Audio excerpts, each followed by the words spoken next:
Hey everybody, welcome back to BobkeTV.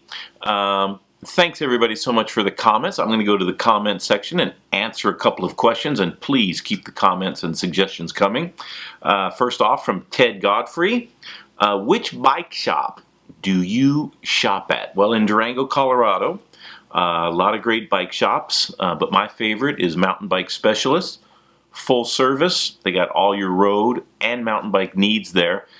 Durango, known for its mountain biking, a real mecca, great trails in every direction from town, and they have a fantastic selection of mountain bikes and mountain bike parts and accessories, but also a great selection of road bikes, and believe it or not, Durango has some great road riding as well. If you're looking for a bike fit, they have one of the best bike fitting studios in the whole country that I've ever been to. For me, being in a bike shop is one of the best places of any town to be in. I enjoy all of them.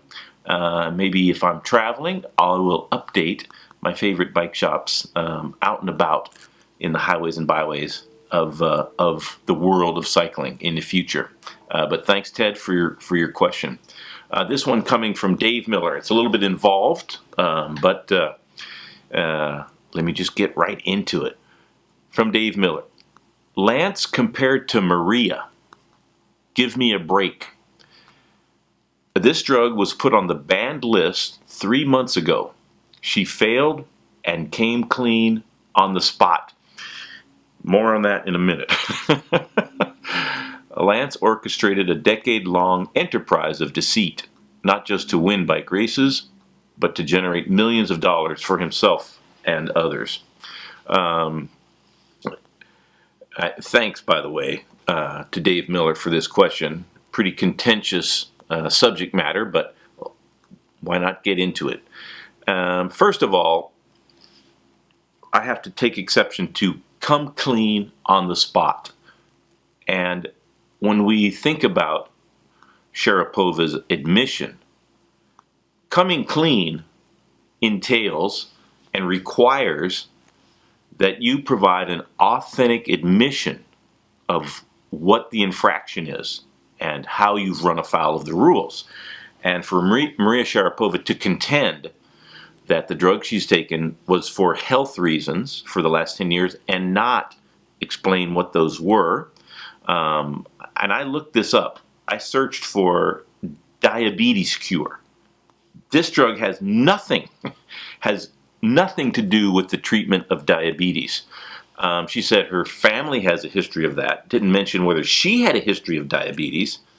And this is not a preventive measure for diabetes. Another thing about this drug, 100 athletes have been positive in recent weeks for the same exact substance. And a lot of those cases have not been publicized yet. And I'm be very surprised if they all had the same health issues as Maria Sharapova. Another thing that's disturbing about it is its availability in the United States. It's not approved for use by the USDA. You cannot bring whatever drug you want into the country, and just because you have a prescription for it from your doctor. If you got a prescription for cocaine and you brought some cocaine into the country, I think that just because you have a prescription for it, you would still go to jail. So the FDA does have an exemption for this, and there's a 3-month window of time where you can use a drug on a limited basis that they've approved. Sharapova's people have said she's gone through that process, but I'm wondering if she's been back to the Eastern Bloc in the last few months to renew her prescription. And if not, then that drug made its way into the United States illegally.